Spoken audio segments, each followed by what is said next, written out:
हे बम एगो सच घटना हम रउरा सबे के बतावतनी। जवन की अमरनाथ में बादल फटला से कमरियन भाई के जान चल गइल बा।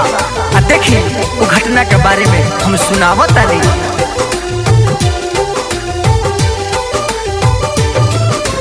अखिया से गिरतावे लाखों लोग के लोरावा करतानी और जी बाबा धोके राउर गोड़ावा। काहे हटल भोला बादल दुनिया हो गइल पागल ओही पनिए में दह गइले पिया पनिए में दह गइले।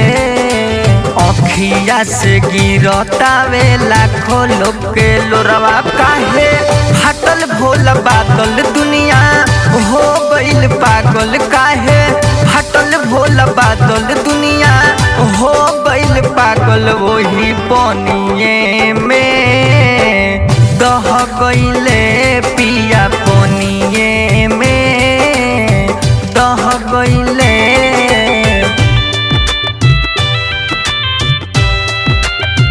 परजेंट बार सैफ म्यूजिक भोजपुरी।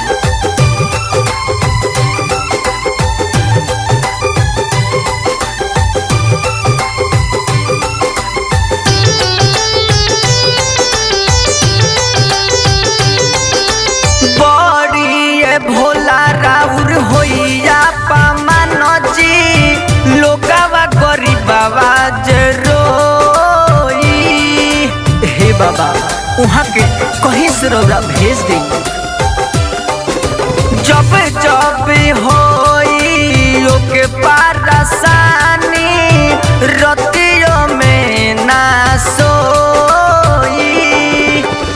रौरा दुआरी फेरू ना जाइब कान्हा पकावरे अब ना उठाइब। दुख दिल पसह गइले अखिया से गिरतावे लाखों लोग के लोरावा। अखिया से गिरतावे लाखों लोग के लोरावा। बाबा हटल काहे बादल दुनिया हो गइल पागल। बाबा हटल काहे बादल दुनिया हो गइल पागल वही पनिए में दह गइले पिया पनिए में दह गइले।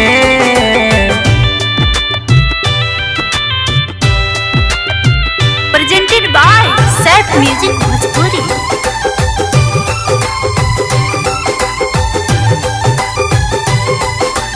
खुशबू रिकॉर्डिंग स्टूडियो कहला बिशनपुरा बाजार।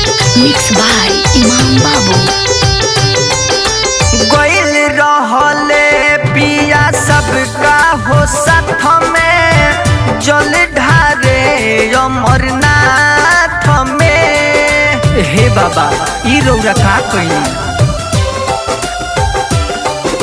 घट गइल घटना 5 बजे शाम के मिलल खबर आधी रात में।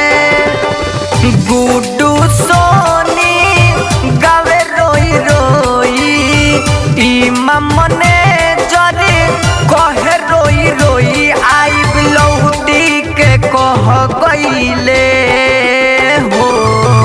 अखिया से गिरतावे लाखों लोग के लोरावा। अखिया से गिरतावे लाखों लोग के लोरावा। बाबा हटल काहे बादल दुनिया हो गइल पागल। भोला हटल काहे बादल दुनिया हो गइल पागल वही पनिए में दह गइले।